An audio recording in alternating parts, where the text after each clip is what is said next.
best and hardest parts about being a solopreneur is that you have to be both the dreamer and the doer. So you have to be the dreamer, the person who comes up with all the big ideas, and you have to be the doer, the person who makes the ideas happen. So today, let's talk about the difference between dreamers and doers and how you can be a really happy, fulfilled solopreneur doing both. But first, a quick introduction.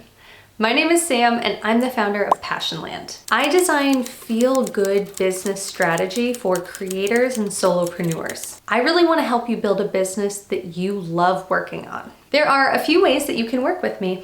First, I offer one-on-one virtual strategy sessions. In just one day, I can create a custom business plan and a full 12-month strategy so that your business can be profitable and something you really enjoy working on. Strategy days are super fun. We play music, we talk about your big dreams, and then we design your business strategy from the ground up. If you're more of a DIY kind of person, I have a business plan kit that you can download. This kit helps you take all your ideas and turn them into an actionable plan. All right, now let's talk about dreamers. A dreamer is a person who has big ideas. They don't see the world as it is, they see it as it could be. Dreamers are really creative and optimistic. They genuinely enjoy trying things that just seem impossible. Now, it's really common for us to group together dreamers and people who have ideas, but these are not the same thing. Yes, dreamers have a lot of ideas, but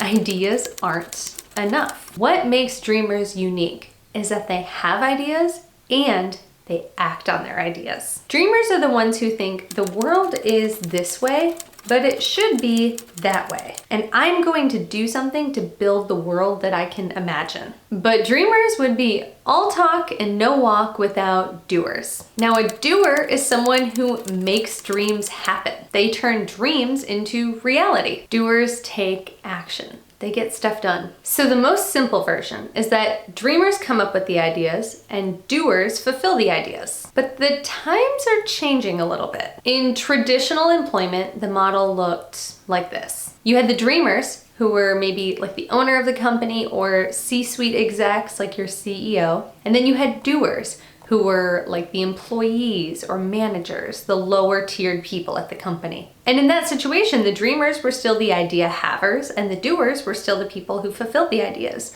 But in traditional employment, those are two separate people. The future of work looks a lot different. With the new economy of creators and solopreneurs, we are learning that you don't need to separate those jobs. Instead, one person can be both the dreamer and the doer. In the new model of work, you get to be the dreamer, the person who's coming up with the ideas, making a plan, and outsourcing tasks.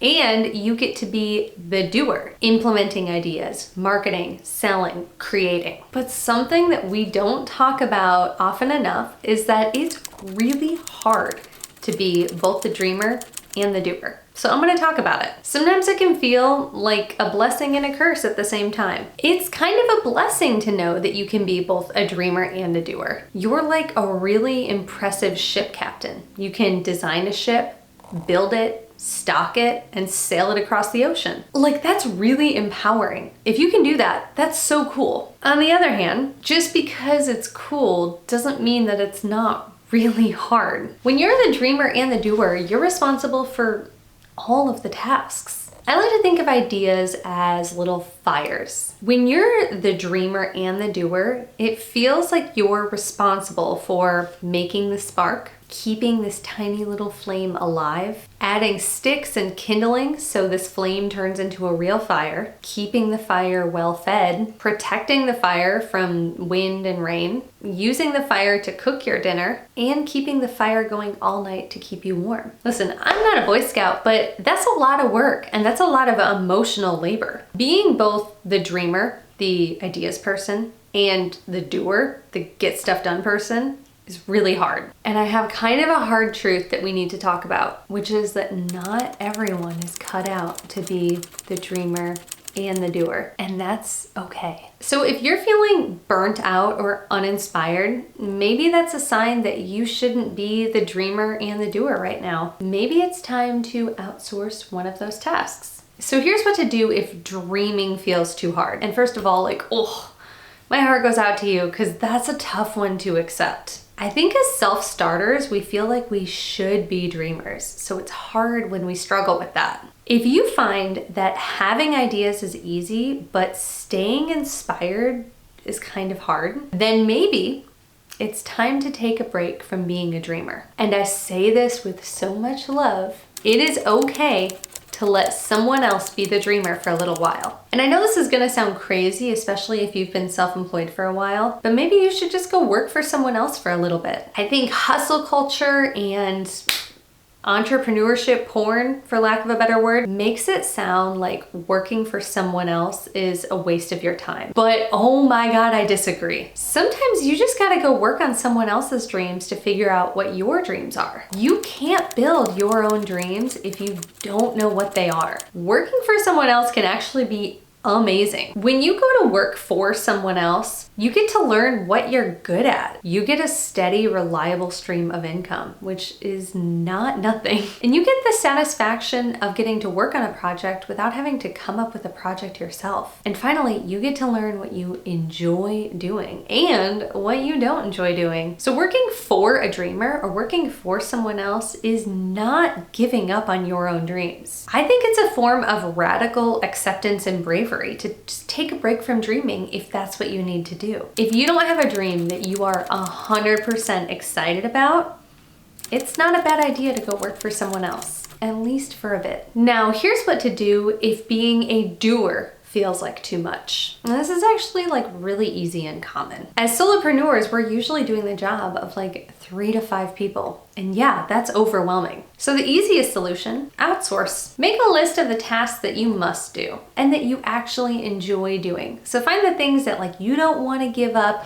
or that just really need your special creative magic. These are the things that must stay on your plate. You are the person that has to do them. And then make a list of the tasks that need to get done, but that you don't actually need to do or want to do. Maybe things like video editing, social media scheduling, web design. Find people who are really good at those tasks and then hire them to do them for you. And you don't have to hire them as employees. Contract labor is a great way for us all to work together without working for one another. You'd be shocked at how much more abundant your life can feel when it's not filled with just repetitive tasks. A good dreamer can always find doers to help them fulfill their dreams. It might take a little time, might take a little bit of gusto and an investment. I mean, you're probably gonna spend some money, but it'll be so worth it. Now, the cool news is that the titles of dreamer and doer are not like lifelong identities. You can go through periods of your life where you feel more like a dreamer,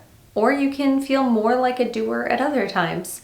And sometimes you might feel like both. My advice is that you should focus less on what you should be and more about where you actually are. If you're a solopreneur and you want to be both the dreamer and the doer, make sure that you actually block out specific calendar times to do both. You might have dreaming days on Mondays and doing days on Tuesday, Wednesday, Thursday. It's not the same work, so don't try to trick your brain into thinking that dreaming and doing are the same type of work. Modern solopreneurs are both dreamers and doers. We're responsible for having the big vision and bringing the big vision to life. It's both an exciting opportunity and an enormous responsibility. So keep dreaming and keep doing, as long as it feels right to you. And please comment below, how do you feel right now? Do you feel more like a dreamer or a doer? Or do you feel like you are doing both right now? And please like and subscribe. I am still super new to YouTube. I'm getting the hang of things. And I'm having so much fun taking conversations with friends, other business owners, or my journal entries and turning them into these videos. Thank you for watching.